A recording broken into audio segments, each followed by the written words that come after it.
আসসালামু আলাইকুম। শাকিব খানের প্রিন্সের টিজার দেখে মূলত কিছুটা হতাশই হয়েছিলাম। তো প্রিন্সের টিজারটা দেখে শেষ করার পরে দেখলাম যে রাক্ষসের টিজারও চলে আসছে। তো এখন রাক্ষসের টিজারটা দেখবো এবং দেখি এইটা আমার এক্সপেকটেশন লেভেল পূরণ করতে পারে কিনা। তো বেশি কিছু না বলে আগে টিজারটা দেখি, তারপর বিস্তারিত কথা বলবো।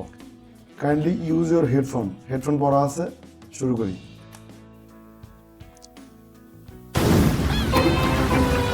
মানুষ বলে নারী কিসে আটকায়,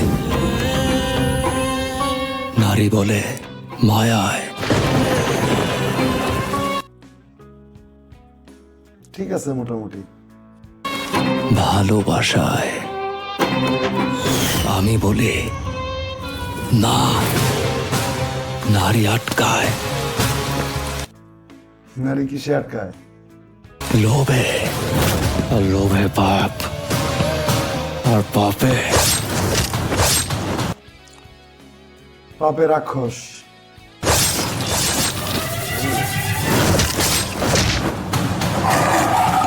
Don't fucking shout!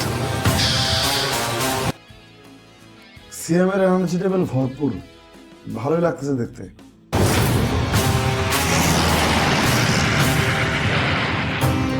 জুলিয়েট আমার, পৃথিবীতে ভালোবাসা বলতে আমি তোরেই বুঝি।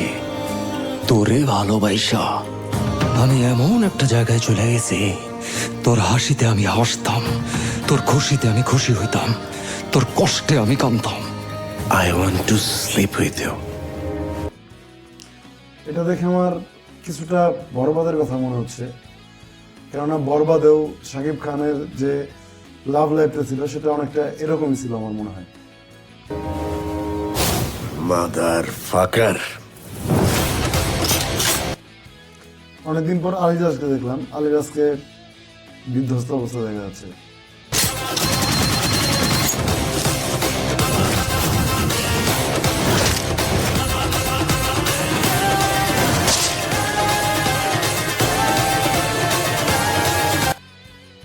রক্ত দিয়ে গোসল করতেছি, ভায়োলেন্স হবে।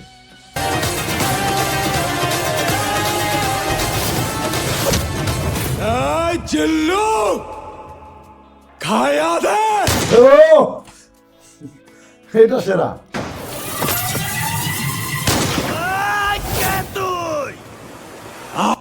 তো এটা ভালো লাগছে, জিল্লু মাল দে, জিল্লু খাইয়া দে, ভালো লাগছে ভাই।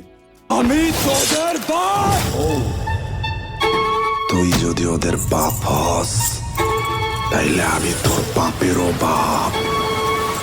Fucking grandfather. ভালো। তবে এই দৃশ্যটা কিছুটা মেকি মনে হইলো, ভিএফএক্সটা আরেকটু সুন্দর করা যেত।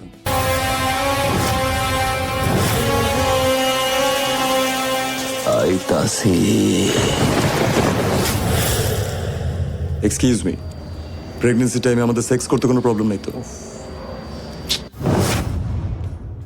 চিল দেখানোর জন্য মনে হয় এই সমস্ত ওয়ার্ড ব্যবহার করা হয়। তো যাই হোক, ওভারঅল আমি যদি বলি যে শাকিব খানের প্রিন্সের চাইতে আমার কাছে কিছুটা ভালোই লাগছে এটা। তো এটা মোটামুটি মনে হয় কিছুটা যত্ন নিয়ে বানানো হয়েছে। প্রিন্স এর টিজার যতটুকু অবহেলা করা হয়েছে, এটাতে তার চাইতে কিছুটা যত্ন সহকারে বানানো হয়েছে মনে হয়। যদিও এটার গল্প এবং বরবাদের গল্প মনে হয় কিছুটা সিমিলারিটিস থাকবে। বরবাদের মধ্যেও শাকিব খানের যে একটা লাভ অ্যাঙ্গেল ছিল এবং সেই প্রেমের কারণেই বরবাদ হয়ে গিয়েছিল। এটার মধ্যে হয়তো বা শিয়াম আহমেদ সেই প্রেমের কারণে রাক্ষসটা হবে। তো যাই হোক, সিনেমা হলে মুক্তি পেলে কেমনটা হয়, আমি এক্সাইটেড। এখন দেখার বিষয় যে আমার নিকটবর্তী কোনো সিনেমা হলে এটা মুক্তি পায় কিনা। যেহেতু শাকিব খানের সিনেমা আসতেছে, ঈদে মোটামুটি বড় সড়ো ক্লাসই হবে। তো দেখা যাক নিকটবর্তী কোন সিনেমা হলে রাক্ষসটা লাগে। তো আমি দুইটার জন্য এক্সাইটেড। যাই হোক, আজকের মতো এ পর্যন্তই। যারা দেখলেন অবশ্যই কমেন্ট করবেন কেমন লাগছে। আসসালামু আলাইকুম।